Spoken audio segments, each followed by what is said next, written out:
जय जगन्नाथ पिले माने आज आम प्रमेयर मैथ ऑब्जेक्टिव करवा 3 1 सरी 2 सरी 3 नंबर आज 8 तारिखर प्रमेय देथिबा ऑब्जेक्टिव मैथ रो सॉल्यूशन आज हम करवा है। देखो बोला क्वेश्चन नंबर 1 है दुईटी सह समीकरण लेखचित्र समापातित हे तीन टा condition A1 by A2 is not equal B1 by B2 first condition. Second condition ये संगत आउ स्वतंत्र सरल खाद्य परस्पर को गोटे बिंदु छेद करेंगे समाधान एक बा भिन्न अनन्य नन्य आउ ना गोटे।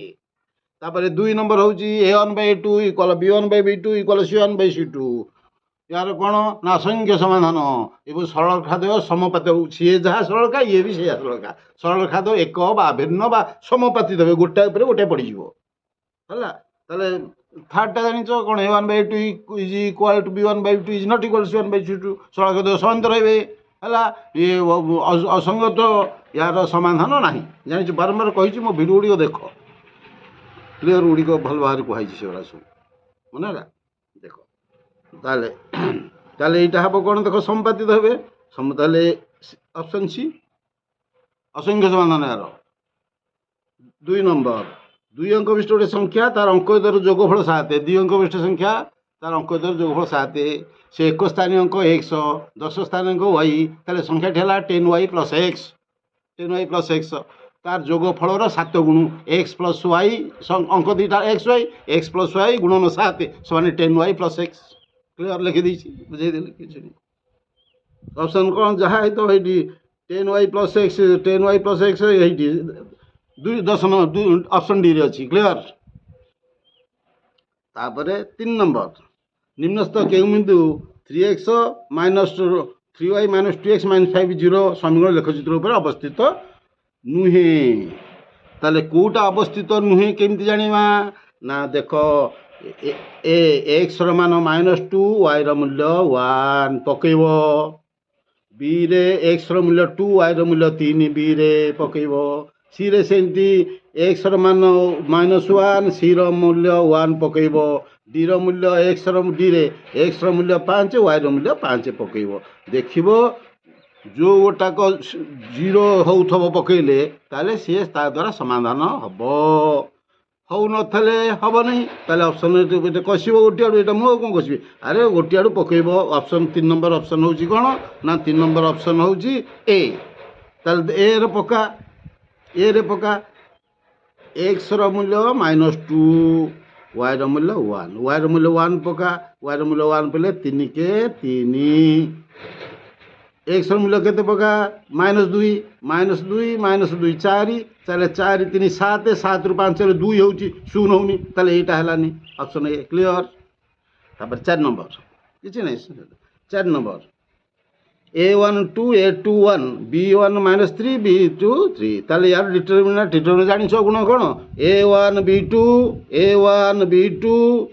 माइनस A2 B1 कर दो मूल्य पके दो मूल्य धरे न हबो कषिजी एथर किछि नै जानिछ ताले 5 नंबर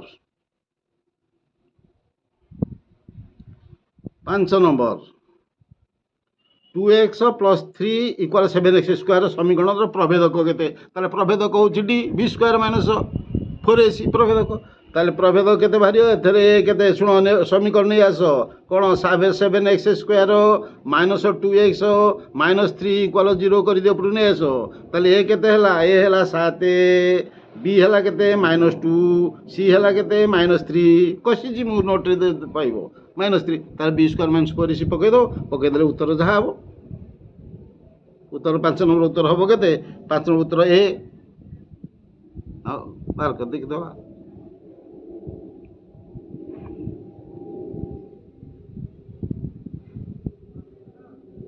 आइडी 5 नंबर देखो 7x स्क्वायर 2x सेपटू पड़ेगा 3 सेपटू पड़ा -3 ताले ए हला 7 बी हला -2 सी हला -3 ताले बी स्क्वायर माइनस 4ac पके दलो मूल्य पके दी कर दलो केते हला 88 भाला उत्तर क्लियर बुझी तापर देखो 6 नंबर देखो भारी बढ़िया प्रश्न यही टाइप प्रश्न नंबर पड़ो स्टैंडर्ड प्रमेय स्टैंडर्ड क्वेश्चन पूरा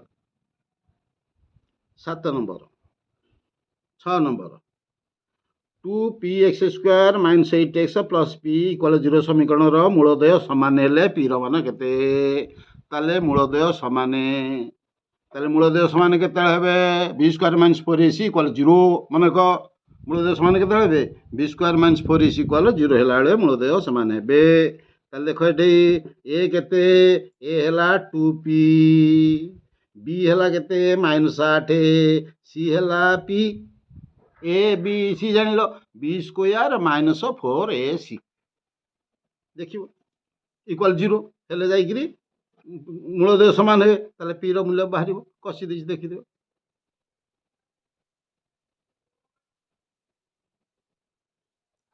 a Hella 2p b Hella -8 c Hella p ताले b² - 4ac कसी देले मूल हेला केते p² हेला 8 p हबो +- 2√2 8 रो वर्गमूल 2√2 उत्तर हेला 2√2 तापरे 7 नंबर देखो 7 नंबर देखो पिले 7 नंबर देछि x² - 5x + 6 = 0 रो मूलदय अल्फा बीटा देछि प्रश्न देछि बुझ प्रश्न एपटे देखो ना मैं एठी कहि दोछि x² - 5x + 6 = 0 देछि यार मूलदय देछि अल्फा और बीटा पचाछि alpha to the power -1 plus beta to the power -1 केते पिले अल्फा टू द पावर -1 हला 1/α plus beta to the minus हला 1/बीटा जानिछ एठी लिखिछि ताले हमर अल्फा प्लस बीटा जानिछ बीजद्वयर समष्टि केते -b/a -b/a -5/1 ताले 5 बाहरला सिनो बीजद्वयर गुणफल c/a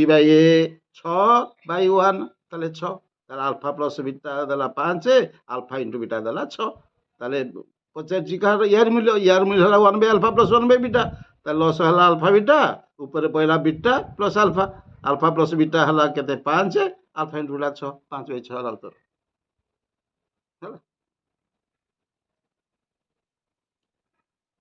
तापरे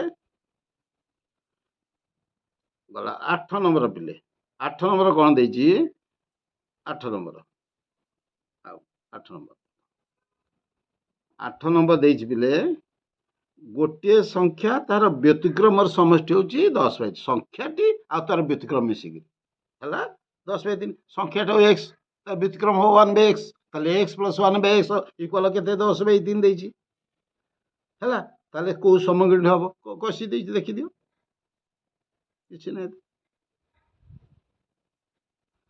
हला गोटे संख्या x तार व्यतिक्रम हला 1/x ताले दीटा मिसिकी 10/3 प्रश्न देछि ताले x + 1/x 10 लॉस हला x x² + 1 10/3 कर दले ती हला कसी दल कसिबो एटे कोन अछि 3x² - 10x + 3 = 0 एई समीकरण जो उत्तर तब उत्तर ऑप्शन डी रे अछि जो थे तब तापरे पिले 9 नंबर प्रश्न कोन देछि बुझ गोटे एपी रो एसएन बोले एनटी पदर समष्टि बा जोगफल देछि केते देछि ना 3n + 4n ए प्रश्नटी परीक्षा रे पडिबो मन रख दियो ए प्रश्नटी परीक्षा रे पडिबो एसएन देछि टीएन पचारिछि टी7 पचारिछि होला मु बहेर तुम गोटे प्रकार करछि मु सहज सूत्र पिले बुझेछि सहज सूत्र बुझेछि कोन देखो एसएन देछि 3n + 4n² एन जागर 1 पकेले s1 बाहरी एन जागर 2 पकेले s2 बाहरी दीटा पदर समष्टि एस जागर 3 पकेले s3 बाहरी तीनटा पदर समष्टि सिंचा एस पके 1 पकेले 3 के 3 n² 1 1² 1 4 3 7 बाहरला से 2 पकेले एन मूल्य 2 पकेले केते हबो ए 2 3 की 6 हला ठे 2 रो स्क्वायर 4 4 चौक 16 6 22 s3 सेमती पकेइयो ताले हबो 45 s4 हबो 76 ताले मन हैला ताले s1 s2 s3 वाला ताले t1 t2 t3 पद उडे किंतु बाहर सूत्र पिले देखो s1 जिए t1 सीए प्रथम पद जिए प्रथम पद समष्टि तासे के मिसनांती ताले s1 जिए t1 4 t1 7 ताले t2 केंति बाहरियो ना s2 रु t2 फेड दे s2 रु s1 फेड दो 22 रु 7 हेले 22 रु 7 हेले 15 सेंती t3 बाहरियो 45 रु 22 फेड दो 23 सेंती t4 76 रु 45 फेड दो हेला 31 ताले t1 t2 प्रथम पद द्वितीय पद तृतीय सब बाहरी पहिले ताले देखला 7 8 15 ताले डी केते बाहरी पेला 8 बाहरी पेला अरे प्रथम पद ए केते 7 प्रथम पद ए 7 7 8 15 15 8 23 23 8 31 चलला ତାହେଲେ ଏ ହେଲା 7, ଡି ହେଲା 8, ପଚାରିଛି ଟି7 ବୋଲେ A+6D, A+6D ପକେଇଦେଲ, କରିଦେଲ, ଉତ୍ତର ସରିଗଲା ଆଉ ହେଲା। ତାପରେ 10 ନମ୍ବର ପିଲେ ପ୍ରଶ୍ନ କ'ଣ ଦେଇଛି? 10 ନମ୍ବର ଦେଇଛି ଏକ ଏପିର ଚତୁର୍ଥ ପଦଟି ଦେଇଛି 13, T4 ଦେଇଛି 13, T7 ସପ୍ତମ ପଦଟି 22, ତାହେଲେ ନବମ ପଦ T9 କେତେ? ବଡ଼ ସୁନ୍ଦର କଥା, କିଛି ନାହିଁ ଏତେ। ତାହେଲେ T4 ଅର୍ଥ A+3D, T4 ଅର୍ଥ ଚତୁର୍ଥ ପଦ ବୋଧେ A+3D ଦେଇଛି 13, ସପ୍ତମ ପଦ ଦେଇଛି 22, ସପ୍ତମ ପଦ ବୋଲେ A+6D ଇକ୍ୱାଲ୍ 22, ସମୀକରଣ କାଟିଦେଲେ ଡି ହେଲା ବାହାରିଲା କେତେ? 3, ଡି ବାହାରିଲେ 3, ତାହେଲେ ଡି ର ମୂଲ୍ୟ ପକେଇଦିଅ ସମୀକରଣକୁ, ଯେଉଁଥିରେ ପକେଇଦିଅ, ଏଥିରେ ପକେଇ ଦେଇଛି A+3D ଇକ୍ୱାଲ୍ 13, ଏଥିରେ ପକେଇଦେଲି, ଏ ର ମୂଲ୍ୟ ହେଲା 4, ତାହେଲେ ଏ ର ମୂଲ୍ୟ 4, ଡି ର ମୂଲ୍ୟ 3, ତାହେଲେ ପଚାରି T9 A+8D, A+8D, A D ର ମୂଲ୍ୟ ପକେଇଦେଲ 28 ବାହାରିଲା, ସରିଲା। ତାପରେ 11 ନମ୍ବର ପିଲେ ଦେଇ 3, 4, 5, 6, 3, 4, 5, 6 ପ୍ରଥମ n ସଂଖ୍ୟା ପଦର ସମଷ୍ଟି। କେଡ଼େ ସୁନ୍ଦର କଥା, କିଛି ନାହିଁ ଏଥିରେ। ଏ ଦେଇଛି 3, ଦେଖ ଏ ଦେଇଛି 3, ଡି ଦେଇଛି 1 ଛାଡ଼ି 3, 1, 4, 1, 5, 1, 1 ଡି, ତାହେଲେ ଡି 1 ପଚାରିଛି n ତମ ପଦ n, ତାହେଲେ ସୂତ୍ର SN ସମଷ୍ଟି କ'ଣ? n ତମ ପଦ ସମଷ୍ଟି n/2 whole into a plus n-1 into D, ପକେଇଦେଲେ ବାହାରିଲା ଏତିକି ହେଲା। ଯେଉଁ ଅପସନ୍ ବିରେ ଅଛି, ଯେଉଁଥିରେ ଦେବ, ଏଇଟା ହେଉଛି ଉତ୍ତର, ଅପସନ୍ ମିଳିବ, ଅପସନ୍ ବିରେ ଅଛି। 12 ନମ୍ବର ପିଲେ ଦେଇଛି କ'ଣ? ଏ 4ଟା ଅପସନ୍ ଦେଇଛି 1, 2, 3, 4, କେଉଁଟା ଏପିରେ ରହିବେ? ଏପିରେ ରହିବ ଅର୍ଥ ସମାନ ଡିଫରେନ୍ସ ରହିବ, ଗୋଟିଏ ପଦ ତା ପାଖ ପଦ ଯେତିକି ଛାଡ଼ିବ, ତା ପାଖ ପଦ ସେତିକି, ତା ପାଖ ସେମିତି ଛାଡ଼ିବ, ସମାନ ଡିଫରେନ୍ସ ରହିବ। ତାହେଲେ ଦେଖିଲ ଏଟା ମିଳିବ, କେଉଁଟା ଅଛି? ଏଇଟା √2, ଏଇଟା 8 ହେଲା 4 2 8, 4 2 8, 4 √8 ହେଲା 2√2, 18 ହେଲା 9 2 18, 3 √2, 9ର ବର୍ଗମୂଳ 3 ଆଉ 2ର √2, ସେ 32, 16 2 32, 16 ବର୍ଗମୂଳ 4, 4√2, 50, 25 2 50, 5√2, ଏଇଟା 36 2 72, ତାହେଲେ 6√2, 36 ବର୍ଗମୂଳ 6 √2, ଆଉ ତାହେଲେ ଏଇଟା ତ √2 ଛାଡ଼ିଛି, 1 √2, 2 √2, 3 √2, ତାହେଲେ ଏଇଟା ହେଉଛି ଏପିରେ ରହିଲା ଆଉ। କ୍ଲିୟର, ଏଇ ଅପସନ୍ଟି ଠିକ୍ ଆଉ। ତାପରେ ଦେଖ 13 ନମ୍ବର ଦେଖ, ସିଗ୍ମା n² ପ୍ଲସ୍ ସିଗ୍ମା 6, 6 ଏଇଟା ପିଲେ 6 Sigma n² plus 4 Sigma nq ମୂଲ୍ୟ କେତେ? ତମେ ଜାଣିଛ ଗଣନ ସଂଖ୍ୟା ମାନଙ୍କର ବର୍ଗ, x² 2² ପ୍ଲସ୍ 3² ପ୍ଲସ୍ n² ସୂତ୍ର କ'ଣ? n whole into n+1 whole into n+1/6, ଏ ସୂତ୍ର ଜାଣିଛ। ଏଇଟା ହେଉଛି ଗଣନ ସଂଖ୍ୟା ମାନଙ୍କର ବର୍ଗର ଯୋଗଫଳ। ଗଣନ ସଂଖ୍ୟାର ଘନ ଯୋଗ ହେଉଛି କ'ଣ? ନା n whole into n+1/2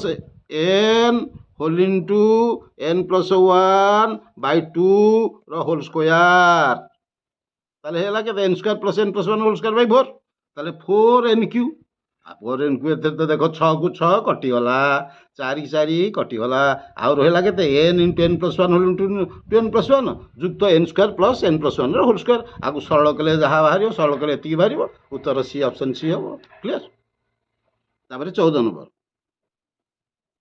14 number ପିଲେ କ'ଣ ପ୍ରଶ୍ନ କହିଲା ମନେ ରଖ। 14 ନମ୍ବର ପ୍ରଶ୍ନ କହିଲା 100ରୁ କମ୍ ଗଣନ ସଂଖ୍ୟା ହେଇଥିବେ, 100ରୁ କମ୍ ଗଣନ ସଂଖ୍ୟା 3 ଆଉ 5ର ଗୁଣିତକ, 3 ଆଉ 5ର ଗୁଣିତକ କିଏ? ସେ 15, 3 5ର ଗୁଣିତକ 15, ତାହେଲେ 3 5 ଗୁଣିତକ 15 ରହିଛି କେତେ 100ରେ? ନା 15, 15 ଦୁଣେ 30, 15 3 45, 15 60, 15 5 85, 1590, ତାହେଲେ 6ଟା ସଂଖ୍ୟା ଅଛି, 6ଟା ଅଛି। ତାହେଲେ ଏଇ ଯେଉଁ 6ଟି ସଂଖ୍ୟା ଅଛି, 6ଟି ପ୍ରୋବାବିଲିଟି କେତେ ସମାନ ହେବ? ନା 100 ଭିତରେ 6/100 ଇକ୍ୱାଲ୍ କେତେ? 3/50। କ୍ଲିୟର। ତାପରେ 15 ନମ୍ବର ହେଉଛି ବେଲେ ଗୋଟିଏ ଲୁଡ଼ୁ ଗୋଟିକୁ ଥରେ ଗଡ଼େଇଲେ, ପ୍ରଶ୍ନ ଦେଇଛି 15 ନମ୍ବର ମନେ ରଖ, ଗୋଟିଏ ଲୁଡ଼ୁ ଗୋଟିକି ଥରେ ଗଡ଼େଇଲେ 7ରୁ କମ୍ ପଡ଼ିବାର ସମ୍ଭାବ୍ୟତା କେତେ? ତାହେଲେ ଥରେ ଗଡ଼େଇଲେ 1 ପଡ଼ିପାରେ, 7ରୁ କମ୍, ତାହେଲେ 1 ପଡ଼ିପାରେ, 2 ପଡ଼ିପାରେ, 3 ପଡ଼ିପାରେ, 4 ପଡ଼ିପାରେ, 5 ପଡ଼ିପାରେ, 6 ପଡ଼ିପାରେ, ତାହେଲେ 6/6 କେତେ? ପ୍ରୋବାବିଲିଟି ହେଲା 1 ହେଲା। 16 ନମ୍ବର ପ୍ରଶ୍ନ ଦେଖ, 16 ନମ୍ବର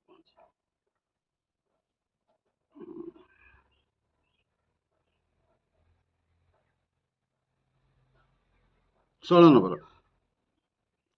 गोटे मुद्रा को दुई थर टच कराइले सैंपल स्पेस टी कौन हे केते T T T H S T H H option D. तापर 17 नंबर पे देख 17 नंबर जी 20 टी लब्धांक 20 टी लब्धांक अच्छी प्रथम चारिटर माध्यमान होउची 8 प्रथम चारिटर माध्यमान 8 ताले से टोटाल केते तो 4 स्टाम 32 अरे माध्यमान बोले हारहारी चारिटार हारहारी 8 ताले टोटाल केते 8 32 सेमती शेष 6टीर माध्यमान 8 शेष 6टीर हारहारी 8 ताले 800 48 आउर हेला केते 10टा 10 रो माध्यमान 10 ताले 10 10 100 100 ये हेला 32 48 मिसै देले केते हला 180 टोटाल संख्या हला केते 20 20टा 180 20 हेले जहा पड़ियो 20 नु 180 9 25 हला उत्तर 9 ऑप्शन बी 8 नंबर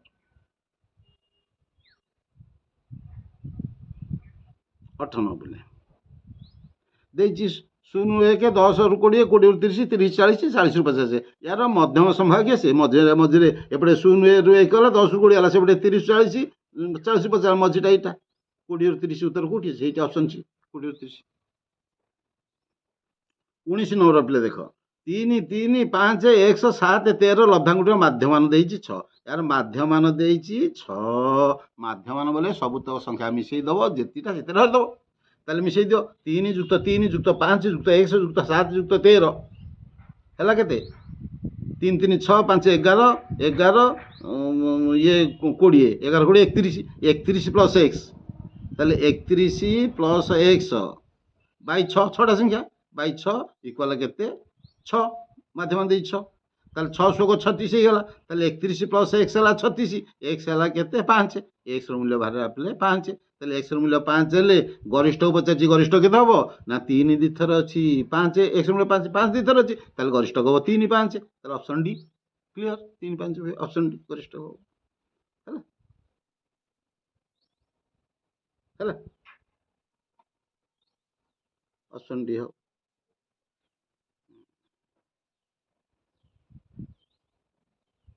तापर 20 नंबर पिले एबीसी त्रिभुजर एडी एक मध्यमा देखो भल भाव बुझ एबीसी त्रिभुज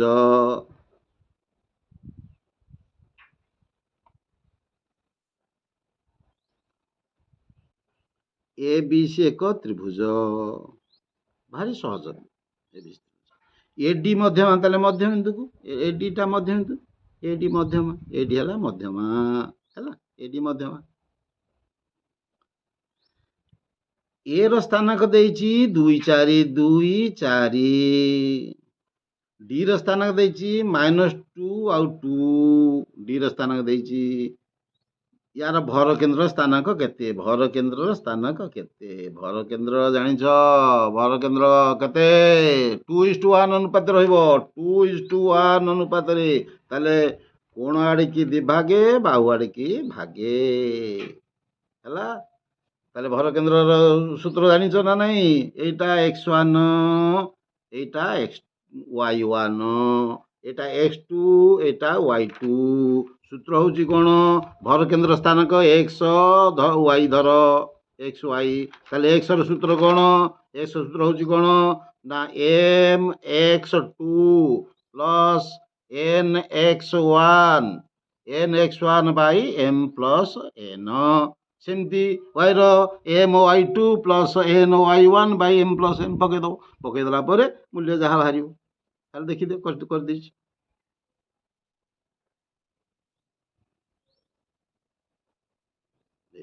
देखो देखो ए number A row स्थानांक 2 4 B row स्थानांक -2 x1 y1 सब लिखि दैछि ms2 पके दला परे सरल कले हला केते बाहला केते गोटे बाहला -2/3 गोटे बाहला 8/3 जो ऑप्शन है था ऑप्शन ए रे अछि क्लियर तापर 21 नंबर क्वेश्चन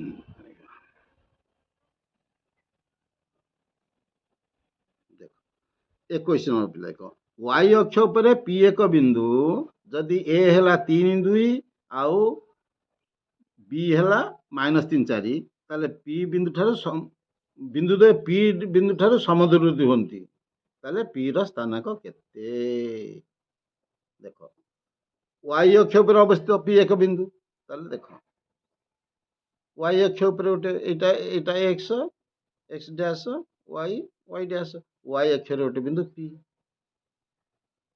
पी ताले वाई अक्ष बिंदु पी ताले ए हला केते 3 2 ए हला केते 3 2 बी हला केते -3 4 मन रख जदि या ऊपर अछि को ऊपर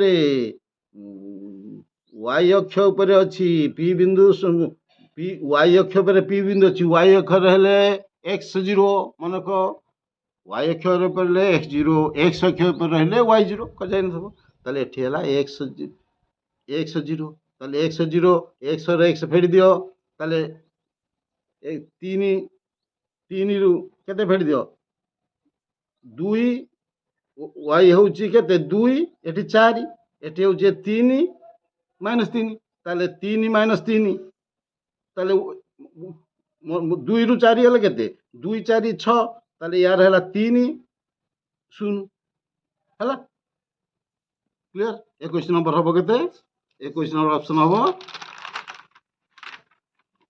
21 नंबर ऑप्शन दे केते हबो 21 ऑप्शन ए 03 हबो हला क्लियर पके दी कर दो 03 हबो 22 नंबर देखो 03 हबो अरे एठी x0 y स्थान पर हेले x0 जुम पके दो करबो 03 हबो तर 22 नंबर गोटे त्रिभुजर शीर्षबिंदु स्थानक -1 3 7 3 0 3 ताले त्रिभुजर क्षेत्रफल सूत्र कोन त्रिभुजर क्षेत्रफल मन रख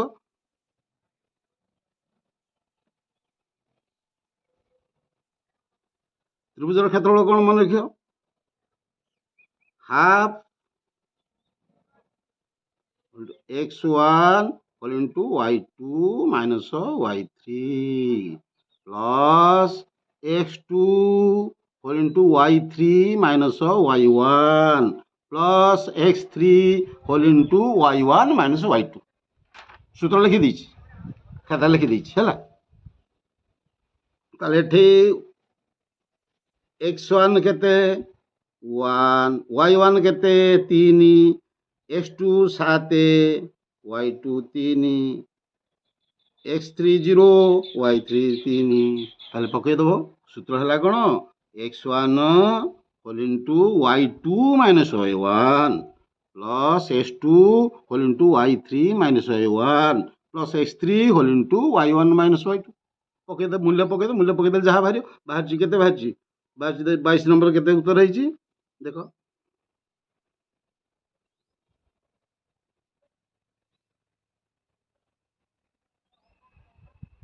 वैष्णव कसी दो सूत्र लिखि देछि बले सूत्र लिखि देछि half x1 whole into y2 minus y3 plus x2 minus y3 x2 whole into y3 minus y1 plus x3 whole into y1 minus y2 मूल्य त लिखि छि x1 लिखि देछि x2 x3 y x3 x1 x2 x3 y1 y2 y3 लिखि छि मूल्य पके दो जति मूल्य बाहर उत्तर तार ऑप्शन सी उत्तर हबो हला ताबरे 23 नंबर 23 नंबर देख प्रश्न पिले कौन देछि ना गोटे वर्गचित्र ए बी सी डी गोटे वर्गचित्र ए र स्थानांक एक्स वाई बी र स्थानांक 3 5 सी र स्थानांक 3 -2 डी र स्थानांक पी क्यू देछि से पचारिछि ए स्क्वायर वर्गचित्र क्षेत्रफल केते वर्गचित्र क्षेत्रफल होछि बाहुर वर्ग जानिछ तले बाहुर वर्ग हेले एथरे कोन अछि एथरे ना एठे देखो ना देखो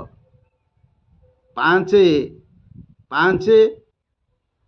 x2 minus x1 whole square plus y2 minus y1 whole square root over ताले 3 3 ले शून्य हो जाउची 5 माइनस 7 7 स्क्वायर 49 ताले 49 ताले बाहु बाहरा 7 हेले बाहु बाहरा 7 ताले क्षेत्रफल 49 हला 49 ताले ऑप्शन बी जहां 49 जोड़ था ऑप्शन बी रे अछि देखियो तार 24 नंबर प्रश्न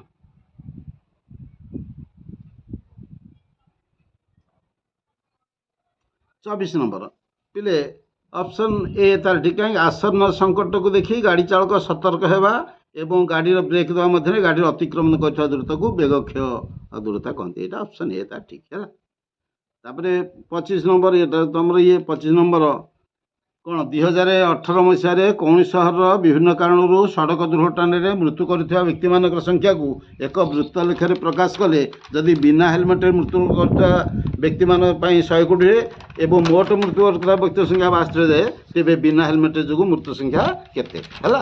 25 ନମ୍ବର ଉତ୍ତର ହେବ କ'ଣ? 25 ଉତ୍ତର ଏ 24,000 ହେଲା। ତାପରେ 26 ନମ୍ବର गोटे सिलिंडर उच्चता 4 सेंटीमीटर देख सिलिंडर गोटे सिलिंडर उच्चता हूँ 4 सेंटीमीटर उच्चता बोले तार लंबाटा योटा उच्चता 4 भूमिर व्यास 6 भूमिर व्यास 6 व्यास 6 हेले व्यासार्ध केते 3 ताले एच हैला पिले केते एच हैला उच्चता 4 व्यास बोले 6 व्यासार्ध आर हैला 3 ताले समपृष्ठतल क्षेत्र केते सिलिंडर समपृष्ठतल क्षेत्र जानिछ ना नहीं हूँ देख कौन वक्रपृष्ठतल क्षेत्रफल युक्त 2 आधार क्षेत्रफल वक्रपृष्ठ क्षेत्रफल हूँ 2πr/h प्लस 2 एपटे गोटे πr² सेपटे गोटे 2πr² ताले पकईदेव कर खातार तुम कर देखियो मैंने कौन 2πr/h plus 2πr/h plus 2πr² है यहीटा ये गोटे πr² एपटे गोटे πr² 2πr² ताले वक्रपृष्ठतल क्षेत्रफल हूँ 2πr/h आधार परिसीमा गुणन उच्चता आधार परिसीमा वृत्त 2πr उच्चता 2πr/h है सूत्र पकईदेव कर बाहर कर आर के आउ एच के पकईदी कर कि ना करदे देखिए तापर 27 नंबर पिले 27 नंबर हेले दुईटी कोण भूमिर व्यासर अनुपात 2 देख दीटा कोण ये गोटे कोण आ गोटे कोण धर आ गोटे कोण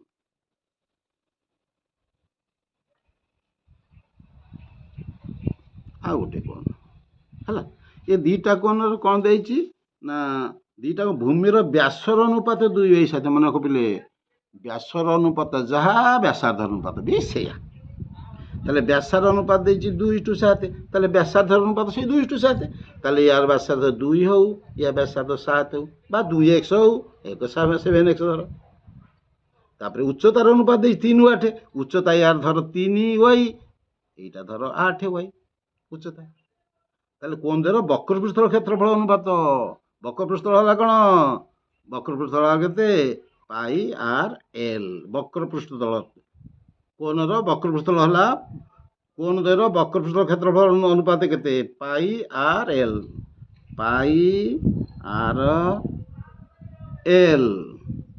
ताले πr1l1 सेपटे πr2l2 पकईदेव पकईदे कौन कर पकईदे जी उत्तर बाहर उत्तर सूत्र तो बुझीपारे यहाँ है 2x धर यहाँ 7x ये है 3y धर यहाँ है 8y पकईदेव πr1l by πr1l1 by πr2l2 पकईदे कर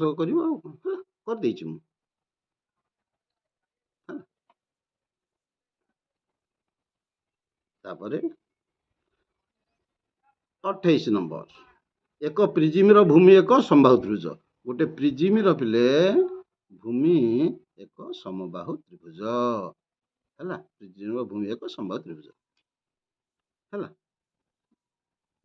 समबाहु त्रिभुज सी कौन देछि भल प्रश्नटी देछि परिसीमा भूमिर परिसीमा जति क्षेत्रफल से परिसीमा बाहु धर ए सब परिसीमा हम 3 परिसीमा हम 3 क्षेत्रफल से क्षेत्रफल हूँ कौन √3/4 बाहुर वर्ग ताले 3a हूँ के √3/4 इंटू बाहुर वर्ग क्लियर जे परिसीमा जी क्षेत्रफल से परिसीमा है 3a a जुक्त 3a क्षेत्रफल तो √3/4 बाहुर वर्ग ताले देख लो ये गोटे गोटे को एठी गोटे कटि जावा रहा एठी 3 की √3 कटिगले एठी रहा √3 ताले ए के 4 हर अच्छी गुणा हो ताले ए है के 4 √3 बाहु बाहरी पेला के ए है कषि हिसाब से 4√3 ହେଲା।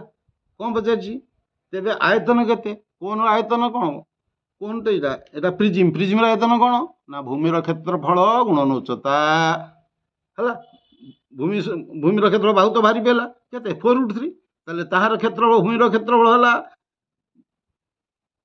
√3/4 ଇଣ୍ଟୁ ବାହୁର ସ୍କୋୟାର ଇଣ୍ଟୁ ଉଚ୍ଚତା ଦେଇଛି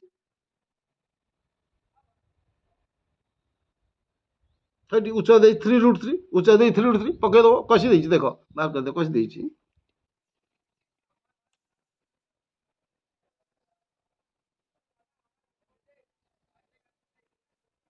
ସେଠି ପ୍ରିଜିମ୍ର 28 ନମ୍ବର, ପ୍ରିଜିମ୍ର ଭୂମିର ସମବାହୁ ତ୍ରିଭୁଜ, ଭୂମିର କ୍ଷେତ୍ରଫଳ ଯେତିକି ଭୂମିର ପରିସୀମା ସେତିକି, ତା √3/4 ଗଲା 3a, a = 4√3 ବାହାରି ତାହେଲେ ଠିକ୍ ହେଇଛି।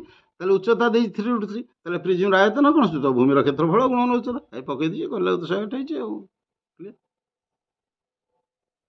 ତାପରେ 29 ନମ୍ବର ଦେଖ,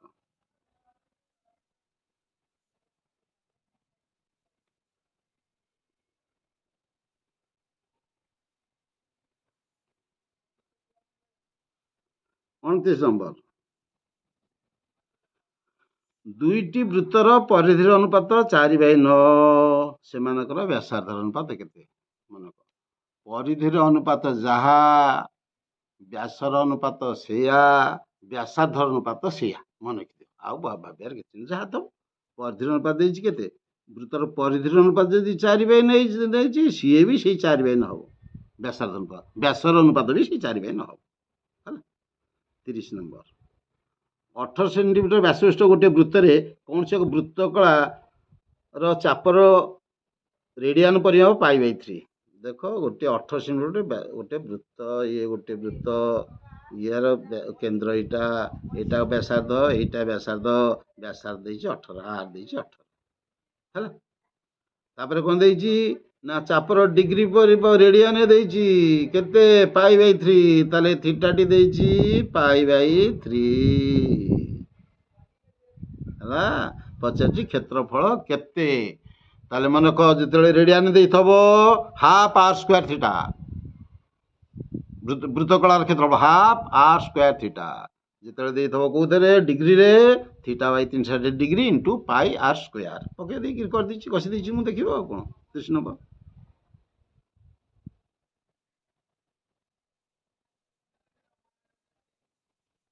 ସେଇଠି ବୃତ୍ତର କଳାର କ୍ଷେତ୍ରଫଳ ½ r²θ, r ହେଲା 18, ଥିଟାର ମୂଲ୍ୟ π/3 ପକେଇଦେଲ, 54 π ଘନ ସେଣ୍ଟିମିଟର ଉତ୍ତର ହେଇଛି। ନହେଲେ ଯଦି ଦେଇଥାନ୍ତା, ଯଦି ଡିଗ୍ରୀରେ ଦେଇଥାନ୍ତା, ଯଦି ଡିଗ୍ରୀ ଦେଇଥାନ୍ତା, ତାହେଲେ θ/360 ଇଣ୍ଟୁ πr² ହେଲା। ତାପରେ 31 ନମ୍ବର ଦେଖ,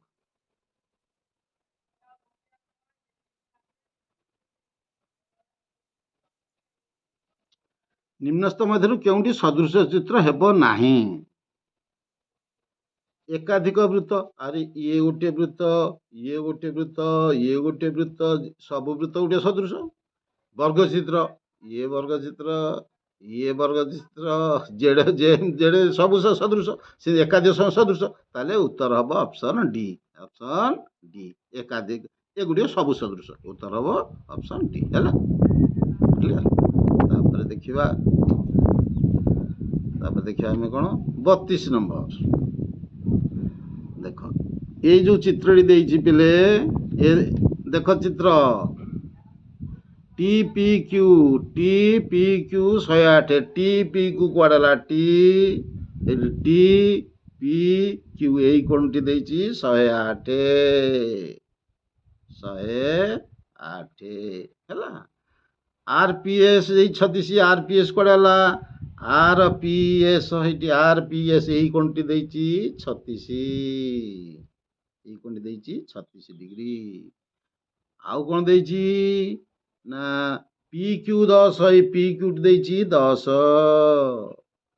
QR କୁଆଡ଼େ ହେଲା? QR ହେଇଟି ତଳ, QR ଏଇଟା ଦେଇଛି 8। PR ଦେଇ 6, ଏଇଟି ଏଇ PR ଏଇଟା ଦେଇଛି 6। ତାହେଲେ QS କେତେ? ଏଇତକ ପଚାରିଛି। ଭିଡ଼ିଓ ଗୁଡ଼ିକ ଦେଖିବ, ମୋର ଭିଡ଼ିଓ ଯେ ପକେଇଛି ଅବଜେକ୍ଟିଭ କ୍ୱେଶ୍ଚିନ୍ ସବୁ ମ୍ୟାଥ୍ ଭିଡ଼ିଓ, ବାରମ୍ବାର ବୁଝେଇ ଦାও, କେତେ ସୁନ୍ଦର ପ୍ରଶ୍ନ ପଚାରିଛି। ଦେଖ ଏଇଠି ତ 108, ଏଇଠି ତ 36, ଏଇଠି କେତେ ହବ? ଆରେ 108ରେ 36 ମିଶେଇ 180ରୁ ଫେଡ଼ିଦବ, ଇଏ ହବ ସେଇ 36। ଆରେ ଇଏ 36 ଇଏ 36, ତାହେଲେ ଏଇ କ'ଣ କୋଣର ସମଦ୍ୱିଖଣ୍ଡକ ନା ନାହିଁ? ଯଦି କୋଣର ସମଦ୍ୱିଖଣ୍ଡକ କ'ଣ କରିବ? ବାହୁମାନଙ୍କୁ ସମାନୁପାତରେ ବିଭକ୍ତ କରିବ। ତାହେଲେ ହବ P Q Bai P R equal Q S Bai S R. ହେଲା, କ୍ଲିଅର? ଆରେ ଏଇଟା 36 ବାହାରି ପଡ଼ିଲା, ତାହେଲେ ଏତକ ବାଇ ଏତକ ସମାନ ଏତକ ବାଇ ଏତକ। ପକେଇ ଦେଇକି ସମାଧାନ କରିଦେବ, ଯାହା ବାହାରିବ କରିଦେଇଛି।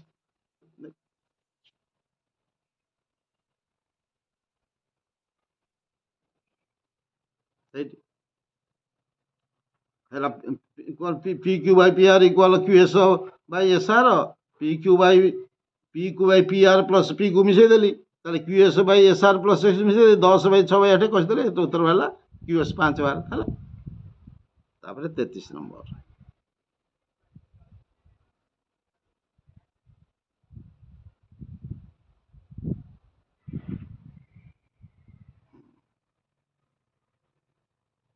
ABC ପରିବୃତ୍ତର କେନ୍ଦ୍ର O।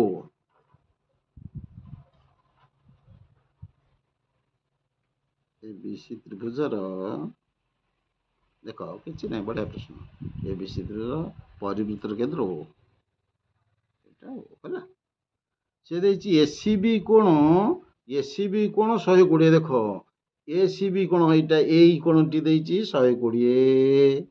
ତାହେଲେ ଏଇ କୋଣଟି ଯେତେବେଳେ 120 ଦେଇଛି, AOB କୋଣ ପଚାରିଛି, AOB କୋଣର, ତାହେଲେ ଦେଖ ଏ କୋଣଟି କେତେ, ଏ କୋଣଟି କେତେ ହବ, ଏଇ କୋଣଟି କେତେ ହବ ନା, ଇଏ 120 ହେଲେ 240 ତା ଦ୍ୱିଗୁଣା, କେନ୍ଦ୍ରସ୍ଥ କୋଣ ପରିଦୃଷ୍ଟ କୋଣ ଦ୍ୱିଗୁଣା।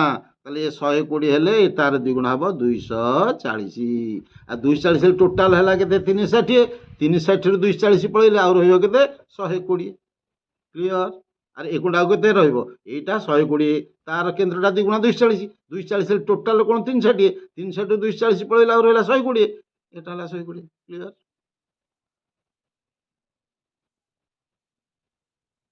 କହିଦି। 34 ନମ୍ବର ଦେଖ ପିଲା, କେଉଁଠି ମୌଳିକ ସମାନୁପାତିତା ଉପପାଦ୍ୟ? ପଢ, ଚାରିଟା ପଢିବ। ଦେଇଛି ଏକ ତ୍ରିଭୁଜର ଏକ ବାହୁ ସହ ସମାନ୍ତର ଭାବେ ଅଙ୍କିତ ସରଳରେଖା ଯଦି ତ୍ରିଭୁଜର ଅନ୍ୟ ଦୁଇ ବାହୁକୁ ଦୁଇଟି ଭିନ୍ନ ଭିତ୍ତିରେ ଛେଦ କରେ, ତେବେ ଉକ୍ତ ସରଳରେଖା ଅନ୍ୟ ବାହୁ ଦ୍ୱୟରେ ସମାନୁପାତରେ ବିଭାଜିତ। କ'ଣ ୟାର ତ ଦେଖ, ଏଇଟା ହଉଛି ସମପାତିତା ସମାନୁପାତିତା ଉପାଦ୍ୟ ହଉଛି ଏଇଟା। କ'ଣ ମନେ ରଖ? କୌଣସି ତ୍ରିଭୁଜର କୌଣସି ବାହୁ, ଯେକୌଣସି ବାହୁ ସମାନ୍ତର କରି ଅଙ୍କିତ ଯୋଉ ରେଖା ହେଇଥିବ, ତା ଅନ୍ୟ ଦୁଇ ବାହୁକୁ ସମାନୁପାତରେ ଛେଦ କରିବ। ହେଲା, କୌଣସି ତ୍ରିଭୁଜର କୌଣସି ବାହୁ ସହିତ ସମାନ୍ତର ହେଇ ଯୋଉ ସରଳ ରେଖାଙ୍କନ ହବ, ତା ଅନ୍ୟ ଦୁଇ ବାହୁକୁ ସମାନୁପାତରେ ଛେଦ କରିବ। ଏ ଉପାଦ୍ୟ ଏଇଟା ସମାନୁପାତ ଉପାଦ୍ୟ, ଏଇଟା ଠିକ। କ୍ଲିୟର? ତାପରେ 35 ନମ୍ବର। 35 ନମ୍ବର ଦେଇଛି ପିଲା, ଦେଖ, ଦେଇଛି ଇଡି ସମାନ୍ତର ବିସି। ଏଇ ଇଡିଟା ସମାନ୍ତର ବିସି ସହିତ ଦେଇଛି ସମାନ୍ତର। ହେଲା, ପୁଣି ଏଡି ବାଇ ସିଡି, ଏଡି ବାଇ ସିଡି କେତେ ଦେଇଛି? 2/3। 2/3, ଏଇଠି 2/3 ଦେଇଛି ପ୍ରଶ୍ନରେ।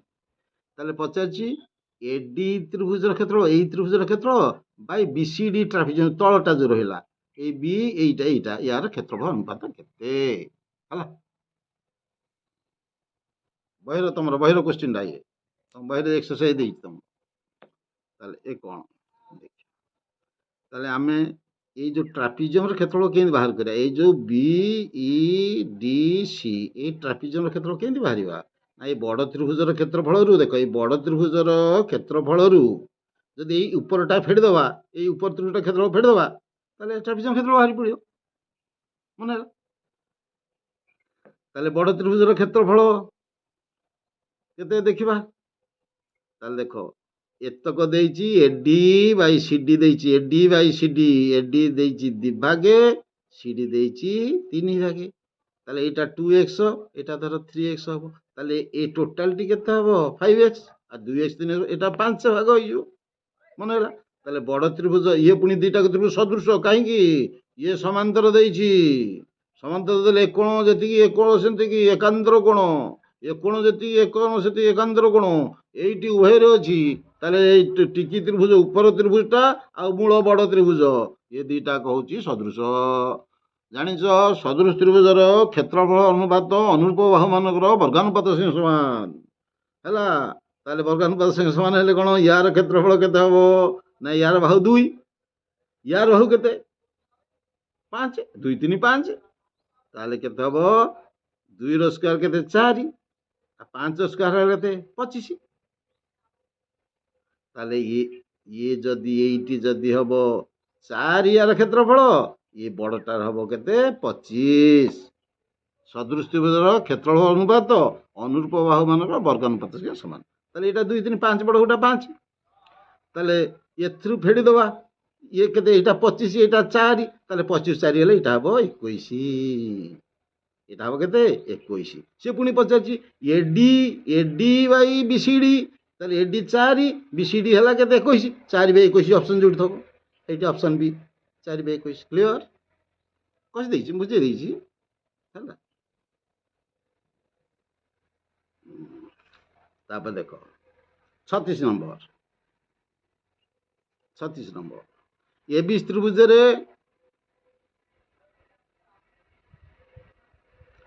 एबीसी त्रिभुज एबीसी त्रिभुज डी समांतर बीसी डी डीई समांतर बीसी एटा या सहित समांतर पुणी देइची इसी इसी इसी टी केते ना 2/3 एसी एटी देइची इसी समान 2/3 एसी ताले इसी समान 2/3 एसी ताले इसी बाय एसी केते हो इसी बाय एसी हो 2/3 ताले इसी बाय एसी इसी हेटी इसी बाई एसी टोटाल है 2/3 है से कौन दे पचार बीडी केते एठी बीडी केते देखो कषि देछि देखि दियो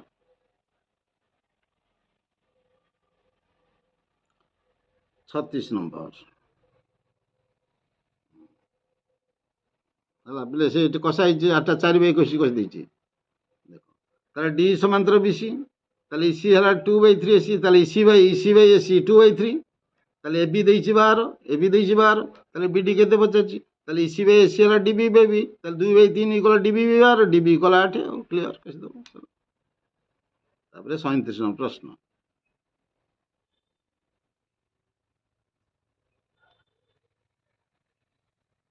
हला 37 नंबर प्रश्न दुईटी संभाव्य त्रिभुजर क्षेत्रफल अनुपात 4/5 हेले सेमानक मध्यमा देहर अनुपात केते ऑप्शन 37 देइछि ऑप्शन पिले देइछि केते सी सी केते 4/25 सुनो ऑप्शन सी हबो नै दुईटी संभाव्य त्रिभुजर क्षेत्रफल अनुपात 4/25 हेला सेमानक मध्यमा देहर अनुपात केते दीटा संभाव्य त्रिभुज से दीटा सदृश ना नहीं आ दीटा संभाव्य सदृश मान ताले सदृश त्रिभुज क्षेत्रफल अनुपात अनुरूप बाहु मानकर वर्गानुपात खाली अनुरूप बाहु माने अनुरूप मध्यमार अनुरूप परिसीमार अनुरूप कोण समद्विखंडक समस्त वर्गानुपात समान है ताले समस्त वर्गानुपात हम कहार सदृश त्रिभुज क्षेत्रफल अनुपात 4/25 मध्यमांतर अनुपात केते हम ता वर्गमूल 2/5 ऑप्शन ए 37 नंबर कौन देइतला ऑप्शन सी देइतला ऑप्शन ए 2/25 क्षेत्रफल अनुपात 4/25 मध्यमा 2/25 बाहु 2/25 परिसीमा 2/25 कोण मान सब देखो सब 2/25 है 38 निम्न स्थिति बीडी वृत्तर व्यास देख बीडीटा व्यास देख यहाँ व्यास है व्यास है यहाँ केन्द्र एबीडी देइछि 54 एबीडी कुआडे गला एबीडी एबीडी कोण देइछि 54 डिग्री ए कोण देइछि 54 डिग्री एडीबी पचाछि एडीबी अरे कौन थी अच्छी जगह मुझे बुझिया को अरे व्यास उपर जी 90 डिग्री अर्धवृत्त खंडस्थ कोण समकोण ताले 90 एटी केते 90 एटा गला 54 आईटा केते 90 रु 54 फेड़ी दो ना अरे दीटा कमिसी 90 एटा 90 गुटिया आईटा तो दे 54 90 54 बेले जहाला केते 36 होतबो କ୍ଲିଅର। ତାପରେ 39 ହେଲା, 39 ନମ୍ବର। 39 ନମ୍ବର ପୁଣି ଦେଖ, ଏଥିରେ ପୁଣି 39 ନମ୍ବର ଅପସନ୍ ଦେଇଛି ଡି। 39 ନମ୍ବର ଅପସନ୍ ଦେଇଛି ଡି, ଡି ଡି ଦେଇଛି। 39 ନମ୍ବର ଅପସନ୍ ଡି ଦେଇଛି। ଦେଖ 39 ନମ୍ବର ପୁଣି କ'ଣ ହେଉଛି ଦେଖ, ଗୋଟିଏ ସୁଷମ ଷଡ଼ଭୁଜର ପ୍ରତ୍ୟେକ ବାହୁ ଏହାର ବୃତ୍ତର ପରିଧିଠାରେ କେତେ ଡିଗ୍ରୀ କୋଣ ଅଙ୍କନ କରିବେ। ସୁଷମ ଷଡ଼ଭୁଜ ଦେଖିବା କ'ଣ ହେଉଛି। ସୁଷମ ଷଡ଼ଭୁଜ କରିବା,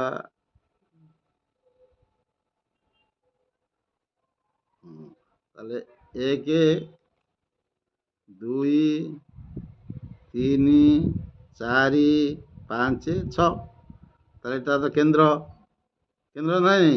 ତାହେଲେ ବାହୁ ଏଇଠି ଯୋଗ କରିଦିଅ, ସବୁ ସେମିତି ଯୋଗ କରିବ। ତାହେଲେ କୋଣଟି କେତେ ପଡ଼ିବ? କେନ୍ଦ୍ରସ୍ଥ କୋଣ 6, 3 60 ହରଣ 6 60, ଏଇଟା ପଡ଼ିବ 60। ସେ କ'ଣ ଦେଇଛି? ଗୋଟେ ସୁଷମ ଷଡ଼ଭୁଜର ପ୍ରତ୍ୟେକ ବାହୁ କେନ୍ଦ୍ରଠାରେ କେତେ କରିବେ? 60। କେନ୍ଦ୍ରଠାରେ କେତେ କରିବେ? 60। ପରିଧିଠାରେ କେତେ କରିବେ?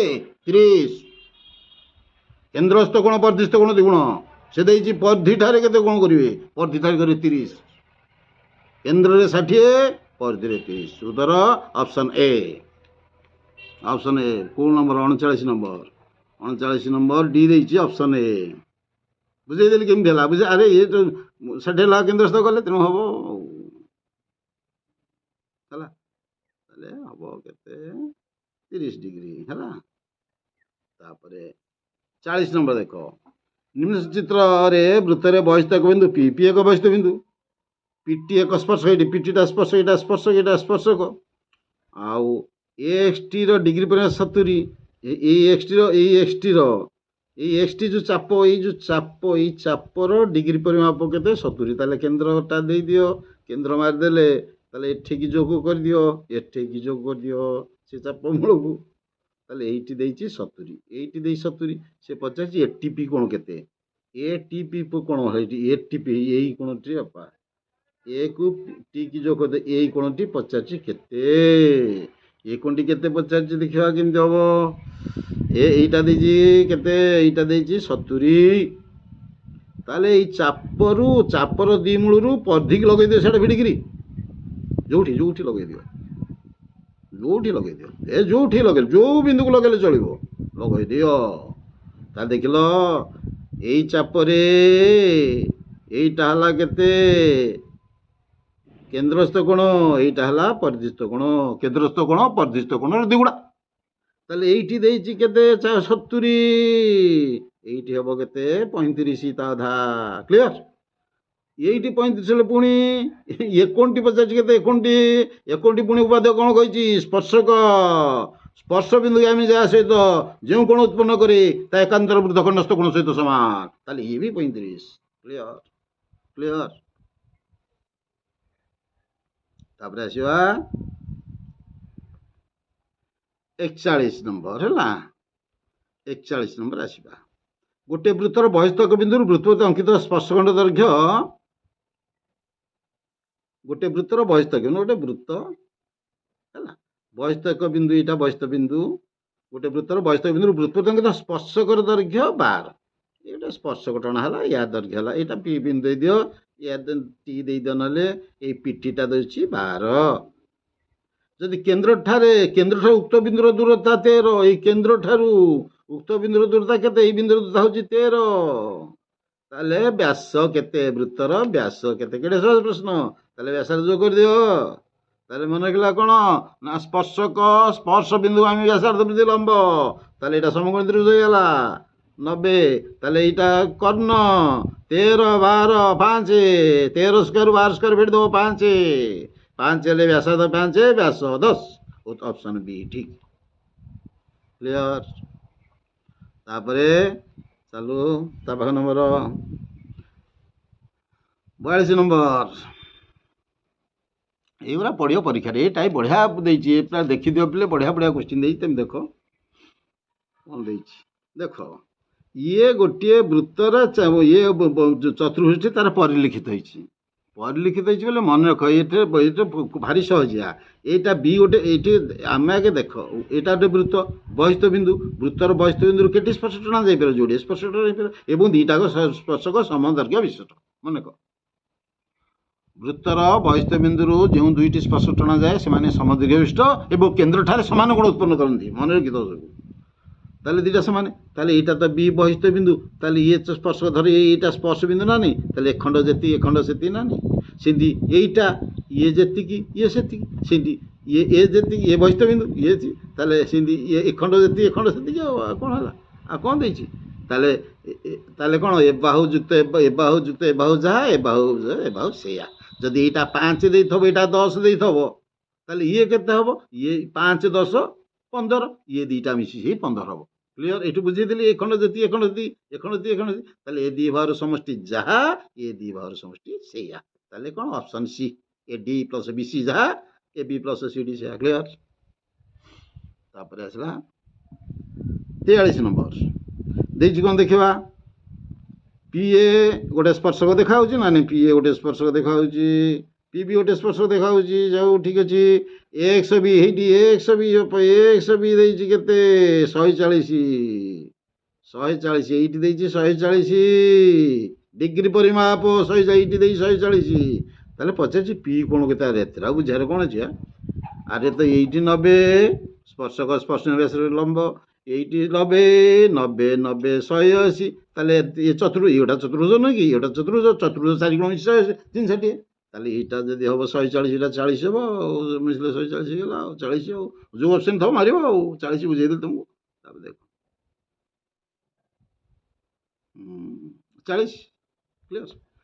ତାପରେ ଏଇଠି ଦେଖ, ଏଇ ଚିତ୍ରଟି ଦେଖ, ଇଏ ଦୁଇଟା ବୃତ୍ତ S1 ଆଉ S2 ଦୁଇଟା ବୃତ୍ତ ବହିଃସ୍ପର୍ଶ କରିଛନ୍ତି। ଏ ବି ତାଙ୍କର ଗୋଟେ ସ୍ପର୍ଶକ। ଏ O1 ୟାର କେନ୍ଦ୍ର, ୟାର କେନ୍ଦ୍ର ହେଲା O2 ହେଲା। ଦେଇଛି O1 ଏଇଠି, ଏଇଟା ଦେଇଛି 10, ଏଇଠି ଏଇଠି ଦେଇଛି କେତେ? ଦେଇଛି 10, ଏଇଠି ଦେଇଛି 10। O2 ବି ଦେଇଛି କେତେ? 5, ଏଇଠି ଦେଇଛି 5। ପଚାରୁଛି ଏ ବି କେତେ? ଏ ବିର ଦୈର୍ଘ୍ୟ କେତେ ପଚାରୁଛି? ଭାରି ସହଜ, କିଛି କ'ଣ ଅଛି? କିଛି ନାହିଁ। ତମେ କ'ଣ କରିବା? ହେଲେ ଏଇଟା 90 ଡିଗ୍ରୀ ହେବ ନା ନାହିଁ? ସ୍ପର୍ଶକ ସ୍ପର୍ଶ ବ୍ୟାସ ଭିତରେ ଲମ୍ବ କହିଛି, ଏଇଟା ବି 90 ଡିଗ୍ରୀ। ଆମ ୟାର ସହିତ ସମାନ୍ତରିକ ଟିକେ ଟାଣିଦିଅ, ଖାଲି ସମାନ୍ତରିକ ଟାଣିଦିଅ। ସମାନ୍ତରିକ ଟାଣିଦେଲେ, ସମାନ୍ତରିକ ଟାଣିଦେଲେ ଇଏ ଗୋଟେ ସାମୁଦ୍ରିକ ଚିତ୍ର ହେଇଗଲା। ସାମୁଦ୍ରିକ ଇଏ ଗୋଟେ ଆୟ ଚିତ୍ର ହେଇଯିବ। 90 ଡିଗ୍ରୀ ଚିତ୍ର ଅଛି, ଆୟ ଚିତ୍ର ହେଇଯିବ।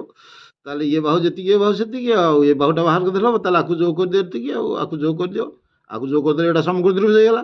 ସମକୋଣୀ ଏଇ ନାଁଟି ଦେଇଦେଉଛି, ଧର ଟି ଦେଇଦେଉଛି ଏଇଠି। ତାହେଲେ ଏଇଟା ସମକୋଣୀ, ଏଇଟା ଦେଖ ଏତକ 5, ତାହେଲେ ଏ ଖଣ୍ଡକ 5, ଆଉ ଏତକ ରହିଲା କେତେ? ଆଉ 5 5, ତାହେଲେ ଏତକ 5, ତାପରେ 5 ସେ କ'ଣ? এইটা କେତେ ନା? ଦେଖ ଦେଖ ଦେଖ ଦେଖ ଦେଖ, ମହାକୋଶ ଅକଳିଆ ହେଇଠି। ଇଏ ଯାହା ଇଏ ସେଇଆ ବ୍ୟାସାର୍ଧ, ତାହେଲେ ଇଏ 10, ତାହେଲେ ଇଏ ବି 10। ପୁଣି ଇଏ 5, ଇଏ ବ୍ୟାସାର୍ଧ 5 5, ତାହେଲେ ଇଏ 10 5 15, ଏତକ ହେଲା 15, ଏତକ ହେଲା 5। ଦେଖିଲ ପିଲେ, ଏଇଠି ସମକୋଣୀ ଧ୍ରୁବ କୋଉଟା? ନା ଏଇଠି ଏଇ 90। ତାହେଲେ ଇଏ 90, ଇଏ 90 ହେଲେ ଏପଟେ 90, ତାହେଲେ ଏପଟେ 90 ହେଲେ ଏଇଟା 90, ତାହେଲେ ଏଇଟା କର୍ଣ୍ଣ ହେଇଗଲା। ତାହେଲେ କର୍ଣ୍ଣ ହେଲା 10 5 15, ତାହେଲେ ଏଇଟା 15, ଏଇଟା ହେଲା 5, କାରଣ ଏ ଟୋଟାଲ 5, ଇଏ ତକ 10, 10 5 ହେଲେ 5 ହେଇଛି। ତାହେଲେ 15 ସ୍କୋୟାରରୁ 5ର ସ୍କୋୟାର ଫେଡ଼ିଦେଲେ ଯାହା ବାହାରି ସ୍କୋୟାର, 15 ସ୍କୋୟାର ହେଲା 225, 5ର ସ୍କୋୟାର ହେଲା 25, 225ରୁ 25 ଗଲେ ହେଲା 200, ତାର ବର୍ଗମୂଳ 200 ବର୍ଗକୁ କେମିତି 100 ଗୁଣନ 2 200, 100ର ବର୍ଗମୂଳ 10, 2ର ମୂଳ √2, ତାହେଲେ 10 √2 ଉତ୍ତର ଥବ। କ୍ଲିୟର? ବଢ଼ି ବାହାଳିଆ ପ୍ରଶ୍ନ ଏରା ସବୁ। ତାପରେ 45 ନମ୍ବର ହେଲା। 45 ନମ୍ବର ଅପସନ୍ କ'ଣ ଦେଇଛି ଦେଖିବା। ଏକ କ୍ଷୁଦ୍ର ଚାପର ଡିଗ୍ରୀ ପରିମାପ କେଉଁଟି ସତ୍ୟ? କ୍ଷୁଦ୍ର ଚାପର ଡିଗ୍ରୀ ପରିମାପ 90ରୁ କମ୍ ଭାବରେ କ'ଣ ଅଛି? ଅପସନ୍ ଏ ହେଲା।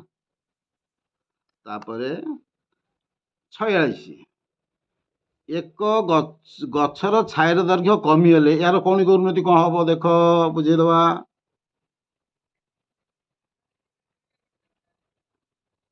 ତାହେଲେ ଏଇଟା ଗଛ ଛାଇ ଏ ଯାଏଁ ପଡ଼ିଛି, ଛାଇ ଏ ଯାଏଁ ପଡ଼ିଛି।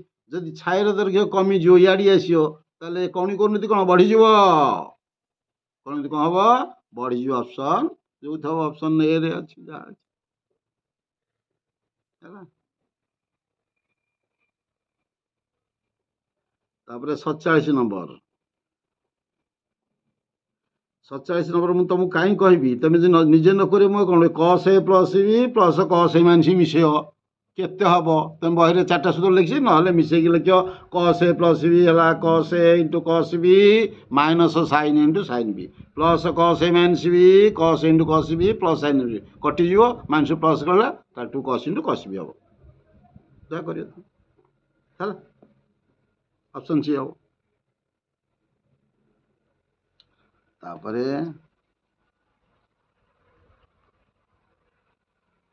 ସାଇନ୍ ର ସୂତ୍ର କ'ଣ, ସାଇନ୍ ର ସୂତ୍ର ହେଉଛି 2 ସାଇନ୍ ଇଣ୍ଟୁ କସ୍ ଏ ହେଲା। ସାଇନ୍ 75 ମୂଲ୍ୟ ତମେ ବାହାର କରିବ, ମୁଁ ଆଉ ବାହାର କରିପାରିବିନି। ସାଇନ୍ 75 ମୂଲ୍ୟ ବାହାର କରିବା ଶିଖେଇ ଦେଉଛି, ତମେ ବାହାର କରିବ, ମୁଁ କାହିଁ ବାହାର କରିବି ଏତେ ପସନ୍ଦ କରି। ତମେ ସାଇନ୍ 45 ଯୁକ୍ତ 30 75, ତାହେଲେ ସାଇନ୍ ଏ ପ୍ଲସ୍ ବି ପଡ଼ିଗଲା, sine into cos B plus cos into sine B. Sine 45 ମୂଲ୍ୟ ମୂଲ୍ୟ ପକେଇକି କରିବ ଯେ ଉତ୍ତର ହବ ତମର। ତାପରେ 50 ନମ୍ବର ପିଲେ, 50 ନମ୍ବର ଦେଖ ପିଲେ, 50 ନମ୍ବର କ'ଣ ଅଛି, 50 ନମ୍ବର ଅଛି tan 70 tan 75 cot 90 tan 15 କେତେ, ଏଥିରେ ମୂଲ୍ୟ ପକେଇବନି, cot 90 0, ତାହେଲେ ଯୋଉଥିରେ 0 ଗୁଣିବ 0, ଅପସନ୍ ବି ହେଲା ଠିକ୍। ତାହେଲେ ସରିଲା ଦେଖିବାକୁ ହେଲା।